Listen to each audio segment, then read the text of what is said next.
இந்த கதையை கேட்டதுக்கப்புறம் நைட் டைமில் நாய் குலைச்சிச்சுன்னா வெளியே போயிடாதீங்க. இந்த சம்பவம் நடக்கும்போது கரெக்டாக அன்னைக்கு நைட்டு 2 மணி இருக்கும். எங்கள் நாய் ரொம்ப குலைச்சிக்கிட்டே இருக்குது. அது குலைக்கும் போதே தெரியுது அது சாதாரணமாக குலைக்கல. எதையோ பார்த்து பயந்த மாதிரி குலைச்சிக்கிட்டு இருக்குது. நான் எந்திரிச்சு வெளியே வந்தேன். ரோடு ஃபுல்லாக காலியாக இருக்குது. தூரத்தில் ஸ்ட்ரீட் லைட் மட்டும் எரிஞ்சிக்கிட்டு இருக்குது. நாய் ரோடை பார்த்து குறைச்சிக்கிட்டே இருக்குது. நான் சரி ஏதோ ஒரு பூனை எதுவும் ஓடி இருக்கும், அதை பார்த்தா குலைச்சிட்டு இருக்குன்னு நினச்சிட்டு இருந்தேன். ஆனால் நாய் வந்துட்டு தூரத்தில் இருந்த அந்த லைட்டை தான் ஃபோக்கஸ் பண்ணி குலைச்சிக்கிட்டே இருந்துச்சு.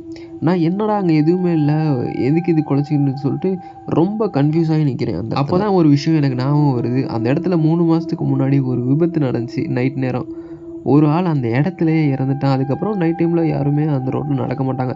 இதை யோசிச்சுட்டு இருக்கேன். அந்த டயத்தில் நாய் விடாமல் குலைச்சிட்டே தான் இருக்குது. அப்போ ரோட்டில் காற்று எதுவுமே அடிக்கல. ஆனால் அங்கே தூரத்தில் இருந்த லைட்டு போஸ்ட் மட்டும் அப்படியே ஒரு மாதிரி ஆடிக்கிட்டு இருக்கு. என்னடா இது ஆடுதுன்னு சொல்லிட்டு நான் பார்த்துட்டு இருக்கேன். அந்த டயத்தில் அந்த நிழலில் அந்த லைட் போஸ்ட்டுக்கிட்ட வந்து பார்த்திங்கன்னா ஏதோ ஒரு உருவம் அப்படியே நடக்கிற மாதிரி எனக்கு நல்லாவே தெரியுது. ஆனால் என்ன காலடி சத்தம் எதுவுமே கேட்கல. ஆனால் நடக்கிறது நல்லாவே ஃபீல் ஆகுது. எனக்கு ஒன்றுமே புரியாமல் சரி இதுக்கப்புறம் இங்கே நின்னா சரி வராதுன்னு சொல்லிட்டு நானும் வீட்டு வாசலுக்கும் போயிட்டேன்.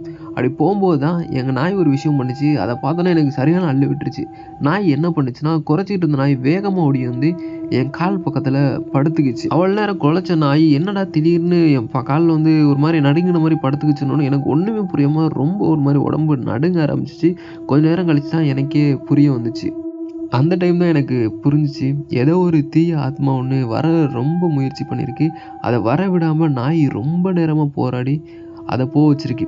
அதுக்கு போனதுக்கப்புறம் தான் நாய் வந்துட்டு சைலண்ட்டாக வந்து என் காலுக்கிட்ட படுத்திருக்குன்றது.